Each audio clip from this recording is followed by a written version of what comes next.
This ebook is designed specially for railway and SSC steno exams. A lot of contractions and advanced physiographics are used for speedy writing. For the convenience of students, this ebook is designed on A4 sheets and it is printable. We highly recommend you practice it thoroughly. You can collect the ebook from the link given in the description box below.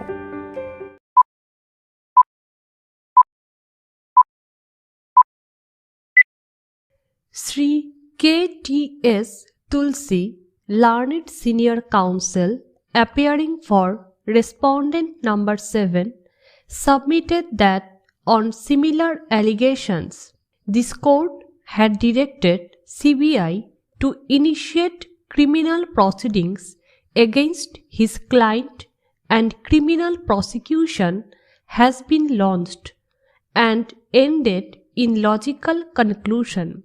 Thus, there could be no justification not to initiate the similar proceedings against Sri Ravi Mathur, IAS, respondent number 4. Not initiating the proceedings on the similar or more grave charges would amount to treating the said respondent number 7 with hostile discrimination. The disciplinary proceedings cannot be initiated against him in view of delay and laches, as the statutory rules applicable do not permit such a course at such a belated stage. The criminal prosecution can easily be launched. The matter requires investigation as to whether the said respondent number 4 had committed an offence under the provisions of Prevention of Corruption Act 1988. Dr. Rajiv Dhawan, Learned Senior Counsel, amicus curiae, would submit that the gravity of allegations made against the said respondent number 4 is of such a high magnitude that it warrants same treatment as given to Mrs. Neera Yadav, IAS, respondent number 7.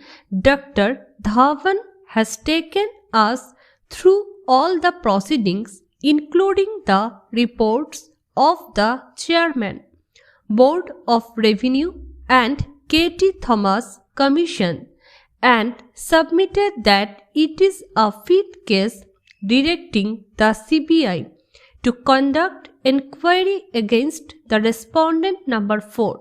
However, Dr. Rajiv Dhawan has raised serious objection in respect of intervention of the respondent number 7 and opportunity of hearing accorded to Sri K.T.S. Tulsi, Learned Senior Counsel, on her behalf, that in a case of this nature, the respondent number 7 had no locus standi and right to raise any grievance whatsoever. Sri Rakesh Dwivedi, Learned Senior Counsel, appearing for respondent number 4, has vehemently opposed the intention of disciplinary proceedings or criminal prosecution on the ground that the authority did not suffer any financial loss. There is nothing on record to show that the said respondent indulged in corruption. Thus, the provisions of the Act 1988 were attracted. The said respondent had acted in good faith. The disciplinary proceedings cannot be initiated, being time-barred. All the allegations had been made against the said respondent number 4 at the behest of respondent number 7, and the same suffered from malafide and bias. The said respondent had paid the transfer charges only once to the tune of rupees 1.80 lakhs. The second conversion had subsequently been cancelled by the respondent number 7 herself. Due to pendency of this case, the said respondent could not get the physical possession of any of the plots. The change of user of the land in Sector 32 was made in good faith. More so, such a change was cancelled and the green area was restored by the respondent number 7 herself.